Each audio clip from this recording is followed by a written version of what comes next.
Para ser honesta, não sei muito bem por onde começar. Não sei muito bem o que relatar e o que ocultar. A verdade é que foram apenas 3 noites. Não seria correto assumir que o parque se reduz àquilo que vi. Mas os nossos dias foram muito intensos, muito preenchidos. Por isso, também não sei se será possível transmitir tudo aquilo que gostaria. Mas talvez seja melhor assim. Desta forma, deixe espaço para que possam imaginar. E um dia, quando chegar a vossa viagem, vivenciem de forma plena, sem informações detalhadas ou opiniões de terceiros.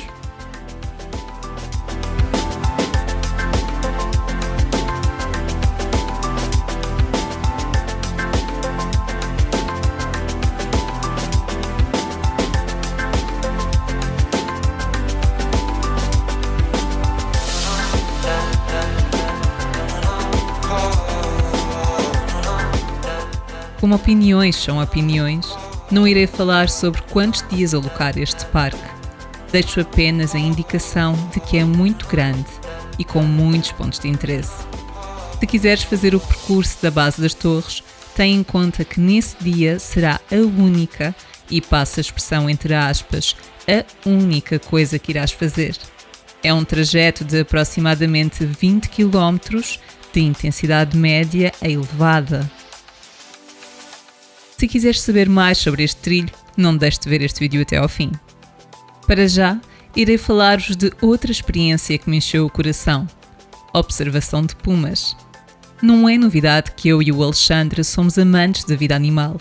Nas nossas viagens, sempre que possível, tentamos conciliar caminhadas, paisagens naturais e vida selvagem. Aqui, não foi exceção. Há cerca de 1 ano vimos um documentário sobre pumas. Rapidamente se tornou numa imensa vontade de avistá-los, mas as imagens remetiam-nos para lugares remotos, difíceis de chegar. Por isso, entramos em contacto com uma agência e dedicámos um dia à procura e observação destes animais. Neste parque, existem áreas reservadas onde a entrada é somente autorizada com a presença de guias. Nestas, seguimos a pé. Isso mesmo, a pé. Fizemos um percurso onde vimos pinturas rupestres. Pelo caminho, observamos algumas aves, guanacos e raposas, animal que é cada vez mais complicado de observar neste parque.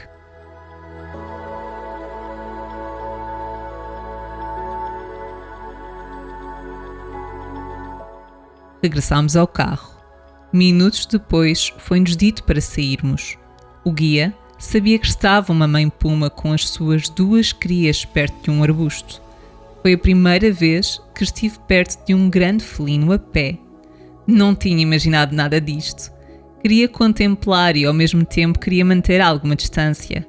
Queria confiar nos guias que trabalham há anos nesta observação, mas ao mesmo tempo lembrava-me de que os animais são selvagens e nós estamos a ir na sua direção. Com respeito, avançamos.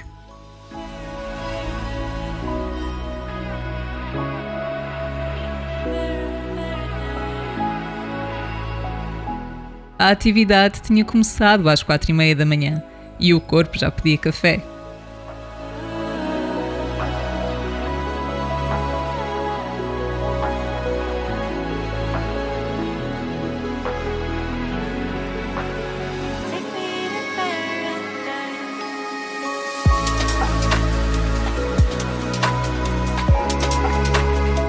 Reunidas as forças, fomos em direção ao ponto de encontro marcado com o nosso guia, quando algo maravilhoso aconteceu. Estávamos a conduzir e vimos um puma. Parámos o carro e saímos. Registámos o momento.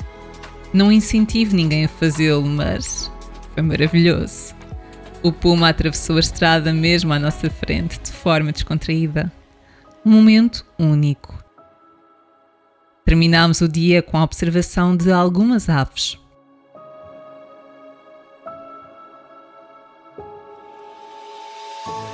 Lying to myself, I'm so lost, shivering alone in the hall. Este parque é conhecido pelos seus circuitos de trekking, o O e o W.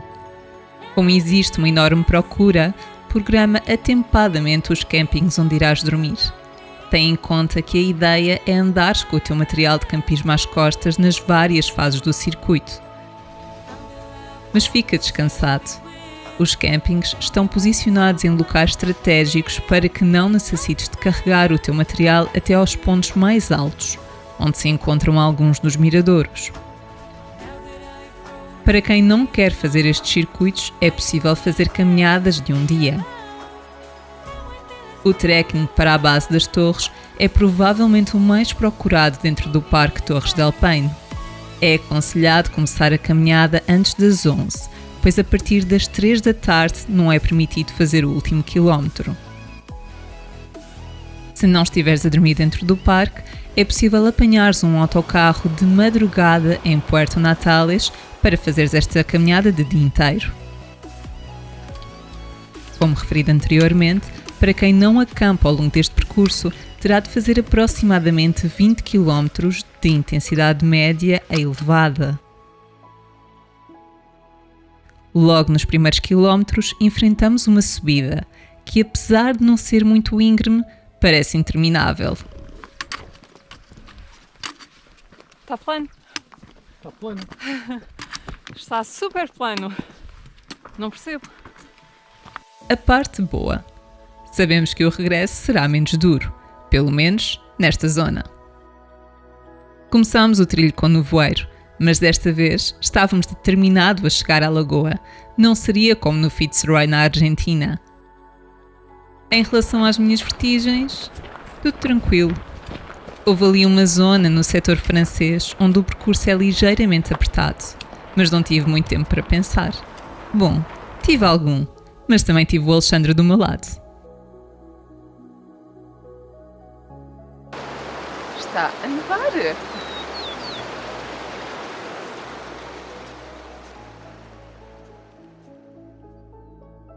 Chegando ao setor chileno, encontramos um acampamento que também dá apoio ao nível alimentar. Parámos para beber um chocolate quente enquanto observámos a neve a cair com maior intensidade. Estes cavalos ajudam no transporte de mercadorias. Seguimos caminho e fiquei a remoer a questão do chocolate quente. Leite e esforço não combinam muito bem, mas estava convencida de que a pior parte já tinha passado. Afinal de contas, o que eu temia eram as alturas. Continuámos. Passámos por cenários lindíssimos, até que vimos a indicação do último quilómetro. Pedra a pedra, fomos subindo.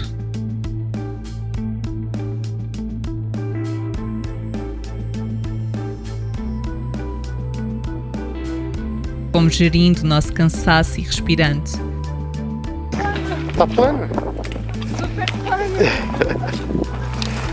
Até que chegámos. Permanecemos por alguns minutos.